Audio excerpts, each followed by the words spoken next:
Hey everyone, Dockwell here, and welcome to another one of my Dota 2 hero guides. Today we're going to be taking a look at Spectre. So Spectre is a carry hero who's always been one of the best late game heroes in Dota, and the weakness was always a relatively bad laning stage, slow farm, and a very long cooldown ultimate. But recently her ultimate was actually changed to be a low cooldown spell that's more focused around getting involved early. So while Spectre is still relatively passive in the lane, just trying to secure farm, and her farm speed overall is not very high, it's pretty slow compared to most other heroes, she can actually itemize to participate in ganks and fights early, so that allows her to farm heroes instead of creeps in a lot of different ways. So overall, Spectre is still a carry hero who's extremely strong if you can get your farm and your item timing. So with just 3 or more items, she can be stronger than almost any other carry in the game. Now, in the ultra late game, you do have to be a little more careful than in the past because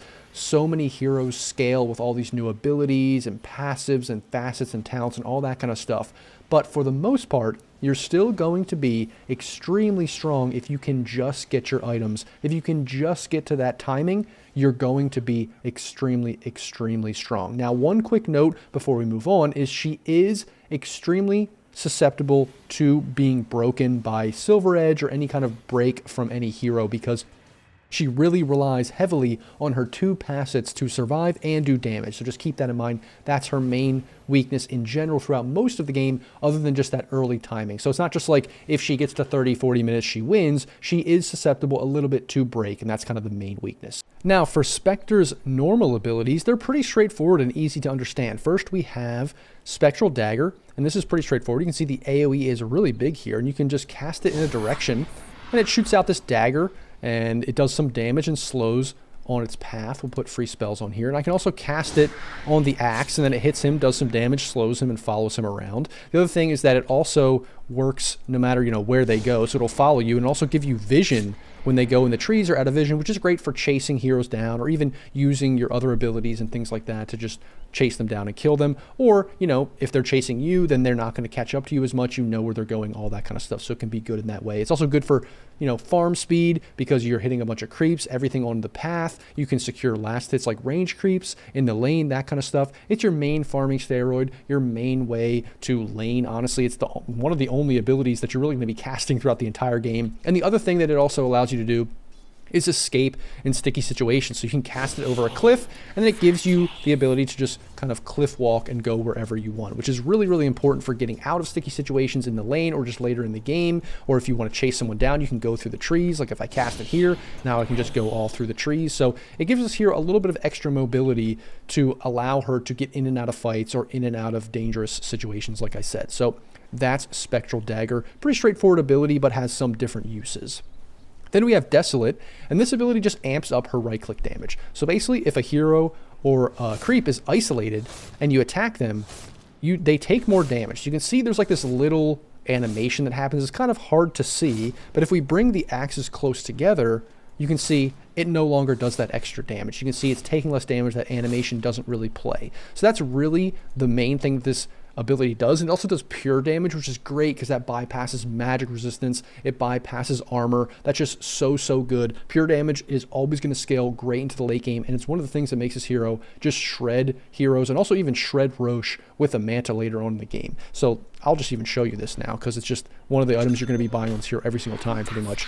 Manta, look at how much damage you do. You just absolutely melt heroes with Manta and that Desolate damage if they are isolated, which is very, very important for this hero because you're going to try to isolate targets, and that's how you're going to use your ultimate, which I'll show you in a second after we talk about Dispersion. This is another passive ability that makes you so good later in the game. Basically, it's a mini Blade Mail that also reflects all that damage where you don't take the damage. So in Blade Mail, you're taking the damage, but then you're, dishing it back to the enemy. This one, you're just not taking the damage at all. So the tankier you get for every 1 HP of damage or 1 HP of health that you have, you're just more effective at using that 1 HP than any other hero in the game, no matter what, even accounting for magic resistance and armor, because you just don't take the damage and you give it back to them. So when they deal damage to you, they're dealing damage to themselves permanently, like no matter what, unless obviously this hero is broken, which is why breaks are so good and essential for killing the hero and playing against the hero, because you have 2 passives that are just so good, especially scaling into the late game. And then if you don't have these, I mean, what do you really do? Yes, you can do some damage. Yes, you have a Spectral Dagger, but it just limits the hero completely if you don't have those passives.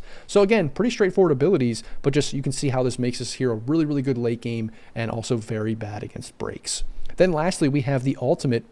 And this is the thing that makes this hero able to participate in fights, isolate targets, kind of jump around the map, which is really great. It's a fundamental aspect of the hero, is that basically what you do is you just click it on an enemy, this shadow step, and then it creates an illusion that's attacking the enemy, and then you can transport yourself to that illusion. You can do this as long as you have vision on the enemy. And then the other thing you can do, which I didn't get to show you because it doesn't last too long, is that you can actually transport yourself to the illusion and then back to the previous location that you were at, which is really, really good for jumping into a fight, maybe doing some damage, and then saying, okay, well, this fight is actually not good. I'm in a dangerous position. And you have to kind of evaluate that pretty quickly, but then you can jump back out to where you were before, maybe early on in the game, maybe 12, 13, 14 minutes. You just want to jump in, give a couple right clicks, give a Spectral Dagger, and then jump out. And that's all you're going to contribute because you don't want to be isolated out and killed and turned on. That's fine. And that's more than what this hero used to do when she had such a super long cooldown ultimate and wasn't really able to do that as effectively. But now, this is a relatively low cooldown spell, which you're going to be able to kind of spam off cooldown during ganks and fights and those kinds of things. So it's very, very good for that. Then I will talk about the Ags, because the Ags is the old ultimate that made this hero just really, really slow in general. You could use this, once every few minutes, and it was pretty good. Don't get me wrong, it was a good ultimate, but you would basically press the Haunt ability, and then it would create an illusion on every single enemy hero in the game. And then, yeah, you could teleport to all of them, but then the cooldown was insane, so you only use this, once every few minutes, and you didn't really have that much effectiveness in fights. But now you can just use your Shadow Step. If it doesn't really work, not a big deal. Low cooldown spell. So those are all of the main abilities, and then you also have the Ag Char, which I'm not really going to spend too much time on. It might get changed in the future. It just makes you a little bit tankier. But you can see how good these abilities are for scaling into late game and also isolating targets, picking them off, and just like killing them extremely quickly with Shadow Step, and then even with Haunt later in the game, which you can buy Radiance, all those kinds of things, and do that typical old build, or you can go more for that isolation build where you just kill one target when you Shadow Step because it is so low cooldown, especially later on in the game. So that's Spectre. Those are her abilities. Now we'll look at the facet and the passive because you kind of have to understand her abilities in general, and then we'll go on to look at her in an actual game.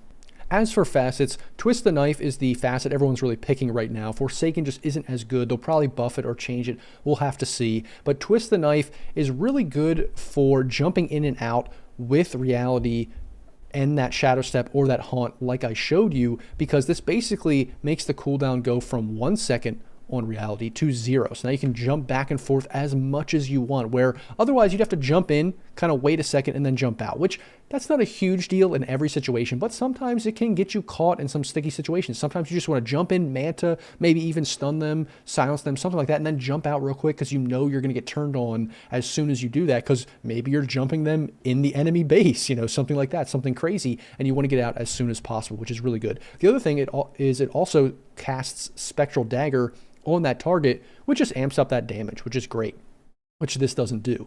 But then Forsaken is good for farming, really, because, it just allows you to have some desolate damage when the enemies, like the creeps and stuff, are closer together, like maybe you're farming in the jungle, and that's great. That maybe amps up your farm a little bit, but that's not really the focus of the hero. You're going to want to participate more, and it doesn't really help the hero later on in the game in the sense of, like, if you're isolating a target and killing them with Desolate, this doesn't really do anything for you. So that's why Twist the Knife is better. Just gives you a little bit more utility and even some damage as well with the Spectral Dagger, so that's why everyone's really choosing this one. And then for the passive, this Spectral passive just makes her have permanent phased ability to walk through creeps and all that kind of stuff. So that's really good for when you're casting your dagger, then you don't have to worry about anything. You can go over cliffs and all that stuff. But just even in general, when you don't have a dagger, then you can walk through the creeps. You can't get creep blocked. You can't get really kited as easily maybe as some other heroes. I mean, the only downside is you can't block the creep wave, but you're not really doing that too much on carry anyway. So that's the only downside.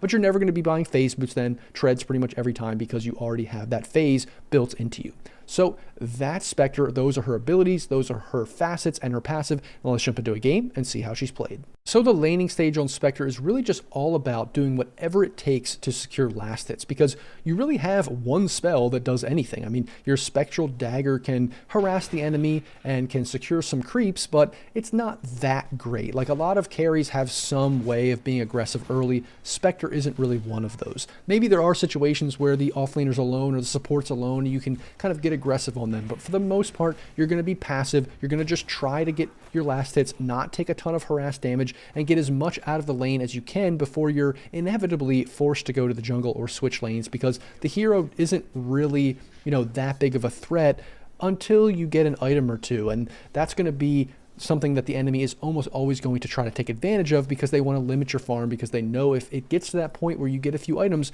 you're going to absolutely destroy the game. So just keep that in mind, that it's really about a waiting game, getting as much out of the lane as you can without feeding, without taking a ton of harass, and getting tankier and tankier as you get some levels and those kinds of things. Then transitioning out of the laning stage, you mainly want to farm in safe areas of the map or areas on the opposite side of the map from your team. And this is because your ultimate will obviously allow you to immediately show up to any gank or team fight no matter where you're farming, and even if you just respawned or you're regenning in the fountain. And now, because Spectre's ult is on such a low cooldown, you really want to be participating in pretty much every team fight and gank that you can. Sometimes it can be as simple as pressing your ult, throwing out a dagger, maybe a hit or two, and then teleporting back to your original position to farm or whatever. But you definitely want to be participating just to get that extra assist gold, maybe get some kills of your own, and not just be a passive farmer, like you used to be, or like Spectre used to be before she had this low cooldown ultimate. And honestly, you just kind of play the rest of the game in this exact method and style. You play on the safe parts of the map, farming, while your teammates will initiate a fight, defend a tower, push a tower, something like that, and then you can show up after the fight has already started, or maybe you have vision of the enemy and you can start the fight yourself by going on a support or something like that and then jumping out or what have you. It just depends on the exact situations, but for the most part, you don't want to be sitting next to your team, because you can put pressure on the opposite side of the map. You can farm creep camps and waves. They can't on the opposite side of the map and still show up to those fights. And that's the main thing you're going to be doing on the hero and the main skill with the hero, because the enemy knows that's what you're going to be doing. So they're going to want to try to hunt you down and pick you off because you're going to be alone. So you have to kind of walk that fine line where you're not just passive completely. You're not just farming camps that are way back in the jungle where nobody can get you. You want to put some pressure on the opposite side of the map, but not so much that you're going to feed and get picked off by the enemy as well. And as far as playing team fights, I've kind of already described how you want to think of them, but there's two main ways that you're going to be using your ultimate and fighting in the game. The first one is that you're going to be initiating the fight or the gank. You see a hero under vision and you kind of just want to isolate them, kill them really quickly, and then get out. That's something you can do a lot, especially later in the game if you're winning and you have a bunch of aggressive vision set up. Maybe a support goes to try to deboard. You just ult on them, you isolate them, you kill them really quickly, and then you jump out. Or you're going to be waiting for your team to start the fight or the enemy to start the fight, and then picking and choosing your targets of where and when to go in. And that can be a little bit difficult, because every single game you want to be asking yourself, who is most vulnerable and who is most important that I need to isolate, that I need to go on to kill them. And it can just vary depending on your build, depending on who you can actually kill, depending on who's extremely important on the enemy team for their team fighting. There is a lot of variation, and that's kind of the skill gap, or where a lot of the skill comes from experience of playing Spectre, is knowing where and when to use your ult and who to go on and all that kind of stuff. Even if you do buy Ags, which allows you to go on almost any hero, you still have to pick and choose which one you actually want to go on, which one you're going to use your abilities or your items on, and isolate and pick off. Because sometimes if you go on the wrong hero, if you just go on the front line, they use all their spells on you. Yes, you might be tanky, but if they have a break, they can just kill you really quick, and that is obviously not what you want to happen in the game. So that's the main thing you're going to want to be thinking about in team fights later on in the game. And that, everyone, is my Spectre guide. If you liked the video or found it helpful, don't forget to like, comment, and subscribe. And as always, guys, thanks for watching, and I'll see you in the next video.